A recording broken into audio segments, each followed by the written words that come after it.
Good morning, everybody. Welcome to your Rangers Review morning briefing. It is Tuesday, the 28th of October. I'm Derek Clark, and I'm joined this morning by, first of all, Blair Malloy. How goes it, Blair? Good morning, everyone. Good morning, Derek. Yep, just another totally normal 24 hours in the world of Scottish football. I feel like this has been some season already. I'll say it again, what a season it's been, and we're not even out of October. Yeah, it's crazy, isn't it? Bonkers across the city last night. I'm sure we'll touch on that during the course of the show. Chris Jack also joins us. How goes it, Chris? All fine, Derek. Actually, as I mentioned in our group chat this morning, I had a really busy day yesterday. Absolutely burst. Went to my bed early, got the kids down, thought I'm just going to go to my bed. Woke up this morning, I see Jack informed me that Brendan Rodgers had resigned, and I missed all the excitement last night. She said your phone was going daft, but I think she had a quick kind of check of it, realised that it wasn't some Rangers nonsense on the go, and just leave and decided just to let me be and sleep through. So only found out first thing this morning. So thankfully I didn't miss anything that was required me to jump on the phone or jump on the laptop. I'll leave that to our colleagues elsewhere. Last night and over the coming days. I love to have seen you waking up and checking your phone and it just going nuts. But I'm sure we'll touch on it. Incidentally, I've seen a stat this morning from Scotland's Coefficient, who've written a couple of great pieces on the website for us. He said in the 137 years of the Rangers-Celtic rivalry, both clubs have never before seen their managers depart mid-season in the same campaign. This season it's happened in the same month. So there you go. It's a very unique campaign so far, isn't it? But interesting stuff. Quick word for our podcast sponsors before we dive in. Willows Fencing. If you're looking for a new fence, these are the guys to call. Over 20 years of experience in the fencing game. No job is too big or too small for these guys. They offer free consultations, and you also get 10% off if you use the code Willows Rangers Review over on their website, which is willowsfencing.com. Right, Rangers, of course, with a big match tomorrow. We're also going to discuss Sunday's game, which is looming as well. But we've not had you on since the weekend. Blair, what did you make of Rangers' performance against Kilmarnock? Danny Rohl getting his first win as boss. Were you impressed with what you witnessed? Yeah, I think it was vital that he got off to a good start in the league, especially after that game against Brann. I think everybody was a little bit concerned after that. Everybody thought, nothing's changed here. It's the same old, and it looked what it liked all season. That it looked shapeless and it didn't really look to have any sort of direction to it. So I think that coming into that game against Kilmarnock, the pressure was already on him from the first kick of the ball to get down to business and get a win on the board, and he did just that. And I think it left Rangers fans a little bit of positivity leaving Ibrox for the first time this season, which hasn't been a short supply so far since it kicked off way back in July. I did say on our preview show on Saturday, Derek, I did expect him to manipulate the system a little bit. Yep. I expect him to change it around, and change it he did. He went to a back three, which I wasn't surprised by at all. I was a bit maybe not surprised as such, but I didn't expect him to move James Tavernier into that back three. I thought he might utilise him as one of the sort of higher wing backs, but he did bring him into that position where we've seen him do so well for Barry Ferguson last year. I remember him playing in one of the three at the back end of last year, and he really looked pretty comfortable there. So I think that going by that and going by Danny Rohl's comments, even on Saturday night before the game, where he said he's not scared of tactical flexibility, he's not scared of changing the game around, he's not going to stick to one principle just because it's his principle. He's going to do what wins games, which I think is really refreshing for all Rangers fans. And I think there was some really big goals on Saturday for players that really needed them. I think Derek Cornelius is a bit of a up and down start at Rangers. I think he's looked good in flashes, but at other points he's looked to have some tricky times. So him getting off the mark can only be good for his confidence. And then, of course, Yusuf Chermiti finding the back of the net. It had to be him after this week of all weeks. There's been so much chat about Yusuf Chermiti on the park, off the park. That night in Brann on Thursday, he really struggled. A lot of Rangers fans are writing them off after that, and then he comes in. All right, it's maybe not the most predatory striker instinct goal that you're ever going to score. It's a pot shot from the edge of the box that the keeper makes a bit of a mess of. But sometimes you need one of those. Sometimes you need one of those to go in to really get a striker's confidence going. And hopefully Danny Rohl can unlock that in the big man up front. Yeah, absolutely. Lots of comments coming in. This is a nice comment from John Johnston. He says, Sunday was my first Rangers game since my dad died. I've been to. I took a scarf from the 90s and we won and Chermiti scored. Lucky charm or what, lads? Well, sorry for your loss, John, but yeah, nice little story of that. And yeah, keep wearing that scarf, buddy. That may well be the lucky charm. But big test, of course, for Rangers tomorrow, Chris. We sort of touched on it a little bit on the show yesterday. It's important the Rangers got off to a winning start in what is a big week with Hibs on the horizon and then the League Cup semi-final on Sunday. What are you expecting tomorrow night? It's a Hibs team that are motoring along reasonably well under David Gray, and it's a real test for Danny Rohl and this Rangers team who have struggled not only at home, but of course away from home as well. Is this Rangers team capable of getting 3 points? It's the sort of test that could really be a big step forward. If this game had been St Mirren at Ibrox or Dundee United at Ibrox, for example, a game where a home tie that you expect to go and win relatively comfortably. Not that this side do anything relatively comfortably, of course, but I think on the back of the weekend, if it had been a different challenge and one at Ibrox, you would have fancied them to go and take care of business. Going to Easter Road is a very different kettle of fish, different test. Hibs, as you say, they for a good start to the season. They're obviously above Rangers in the table as well. They will see it as a chance to put a bit of breathing space between themselves and Rangers. From Danny Rohl's perspective, it's a chance to really kind of capitalise on the wee bit of feel-good factor that we saw at the weekend there. As I mentioned on the show yesterday, nobody should be getting carried away about one victory over Killie. It's one result, it's one improved performance. Yes, there were positives to take from it, but let's not go overboard on what it meant right now or what it means right now.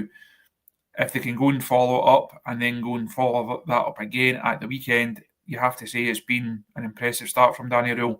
A lot of football to be played before that, of course, but that's what this game allows Rangers to look at. That's the opportunity that it gives them. If they can go and build on Sunday, go to a tricky venue, go to one of the better teams in the league and get a result, show some more positives in terms of performance, I think we will see that. We'll really see that that feel good factor start to build. Because as we mentioned yesterday, as myself and Josh mentioned post match on Sunday, the Rangers fans just want something to buy into again. They just want something to give them a bit of belief, a bit of encouragement, a bit of confidence that this season might not be the absolute bin fire that we all fear it could be. They just need something to get them going. This team just needs something to get them going. All runs have to start somewhere. Hopefully that was Sunday. So it's a real opportunity for Rangers on Wednesday night. And fingers crossed they can go and take it. Yep. You mentioned a bin fire. It certainly seems there's a bin fire going on in the east end of the city, Blair. Someone asked on our Q&A show for the Rangers Review members yesterday about what's the sort of minimum expectation levels from here on in. What are you expecting Rangers to achieve this season? And I think I said at the time, if they can get a cup in the trophy cabinet and they can get at least second, I would be content with that, I've got to say, from here on in. Do you go along with that? What should Rangers be striving for this term, given what the landscape of Scottish football at this point in time? Look, I think this is a massive week, and I think we've said that for many weeks already this season, but this week does seem like really important in the tenure of Danny Rohl. He's picked up that first win in the league to kick it off. You then go to Easter Road on Wednesday night. Now, let's not forget, Hibs are one of the few teams that Rangers have beaten already this season. All right, it was in a cup game, and Martin Boyle had that goal disallowed early doors, and if that goes in, it's a different game altogether. But Rangers do win the game. They come through that game and it was one of the few positives under Russell Martin. So there is an understanding in this squad that this Hibs team are fallible and they can be beaten. And I don't think Hibs are a brilliant outfit by any stretch of the imagination, but David Gray is a decent coach. He's a solid coach. He's got them playing relatively good football and they're picking up some good results. But they have had the tough spell as well at the start of this season. So Rangers go to Easter Road on Wednesday night, they pick up a positive result. Then you're looking at the semi-final on Sunday, which, if Danny Rohl comes out of this with 3 wins, all of a sudden the mood music around this entire season could be changed. Because how often was it said before Rangers made an appointment, they were looking at Kevin Muscat, they were looking at Gerrard, they were looking at Danny Rohl. No matter who came in, wins were the only thing that was going to change the fans' mind about this season.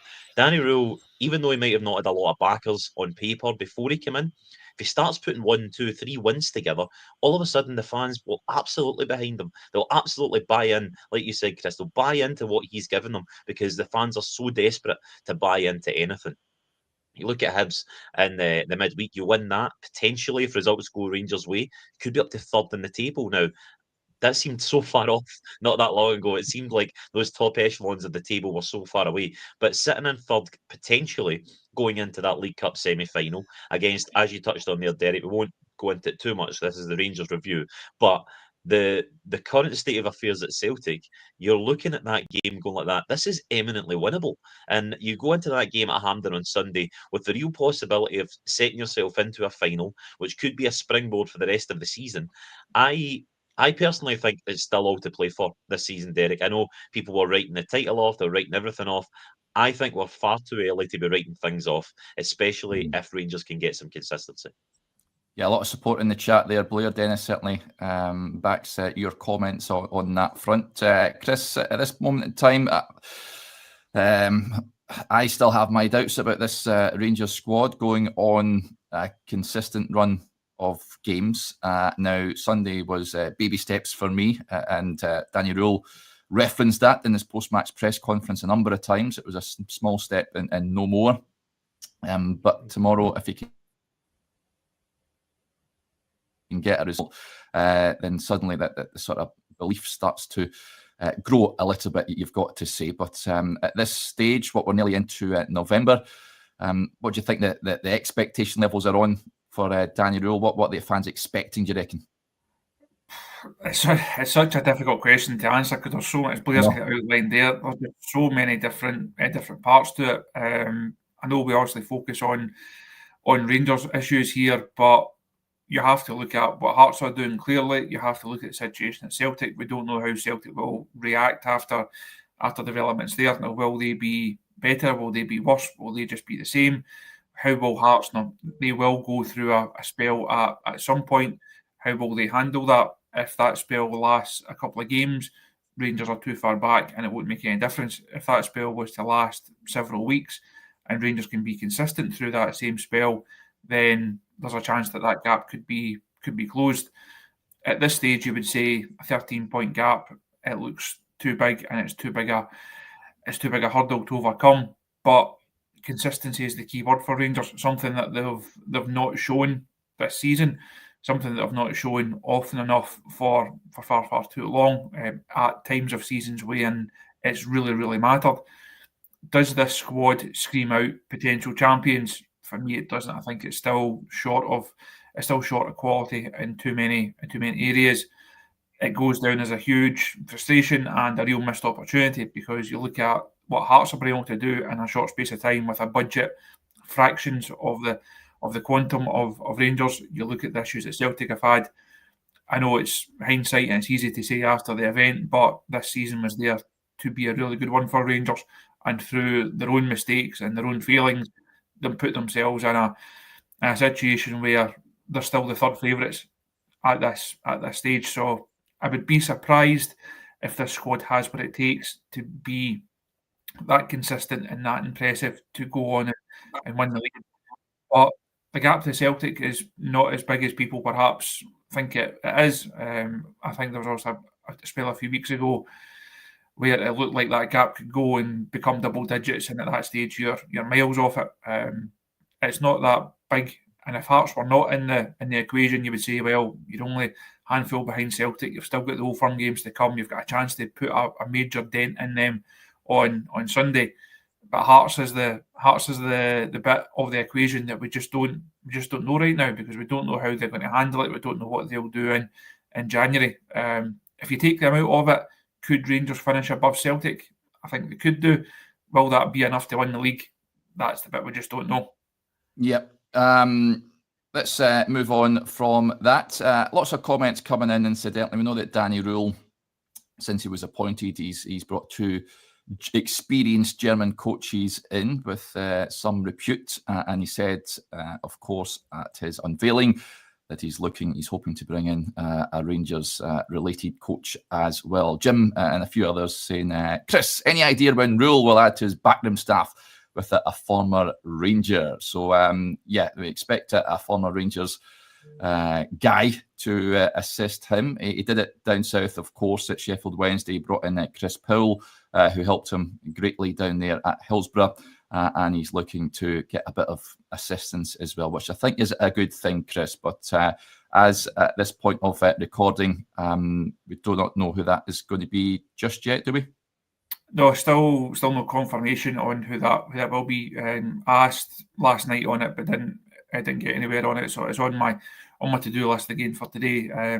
Josh is heading up to the press conference this afternoon for us. I think it's a 1:15 start. So again, it's something that might come up on the agenda there. A couple of names, obviously Steve Davis, Neil McCann doing the rounds, and I think the fans would be happy with either or both of them.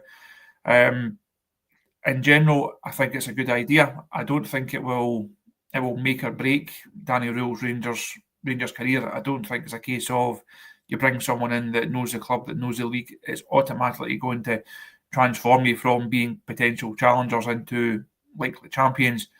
But I don't see the downside of it either. I think it makes sense to have someone who's just a bit more versed in the club and the league and all the kind of the drama and the circus that can sometimes go on round about Rangers. So I think it would definitely be a welcome addition.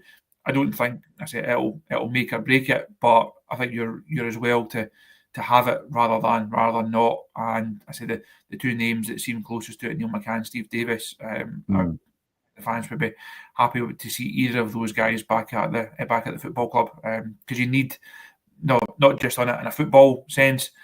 Rangers as a club in general need as many people that know about it, that have been there, that have been successful there as possible. I think that has maybe been evident over recent months.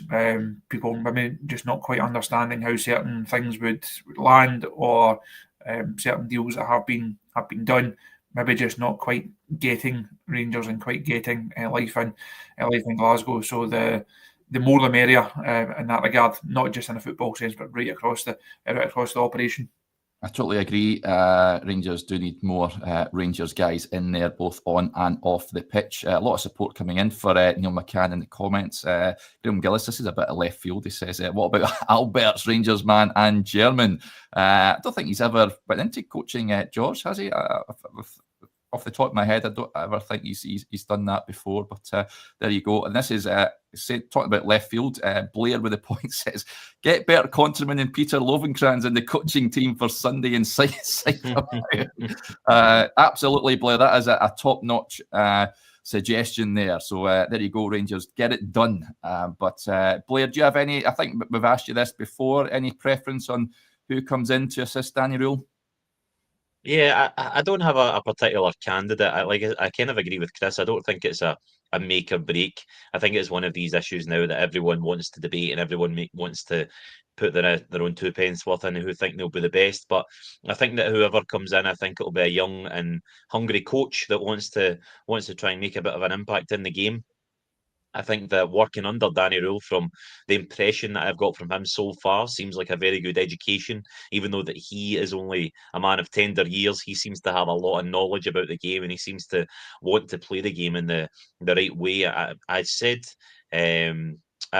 just to Chris, I don't know if you agree with me. Watching that game on Saturday, I was stunned, or I was really enthused by how quickly that Danny Rohl wanted to get the ball moving, that he wanted to get the ball forward, and he would not let the players take 2 or 3 touches on the ball. And I think that you're going to have a coach that will come in and really buy into this philosophy of quick attacking football. I know Neil McCann is a little bit like that, the way that he coached under Barry Ferguson last year. So I think somebody to come in that will suit Rohl's style more than anything. But yeah, Chris, on that, I don't know if you agree with me. I just think it's really refreshing to see his real determination to get the players on the ball and to move it up to that pace where the players are comfortable really attacking the teams. That style issue has to be one of the main considerations. You can't just bring in someone who can show us your medals and who can come in and tell some great stories about winning leagues or winning cups or great European runs. That's obviously it's a benefit, and as I mentioned there, having people with that experience that can point to these successes, that can tell these stories, that can tell people about the standards and the history and all the things that we expect from the football club, clearly important. But there's no point in just having someone there as a great storyteller if their outlook on the game then doesn't tie in with the staff that's already in place, and most importantly with Danny Rohl's. Mentioned to a couple of guys when we were out in Bergen last week, just watching Danny on the touchline. He's really animated, he's really involved in the game. And as you said there, Blair, he spends his entire game willing the team on to play with a bit more pace, a bit more tempo, to go and be as attacking and as incisive as possible. So if you have someone on the coaching staff who doesn't share that same blueprint, who sees more of a possession game, who's a bit more Russell Martin aligned, if you like, in terms of the slow and steady build-up, that's then not going to fit in with the way that Danny Rohl wants this side to play.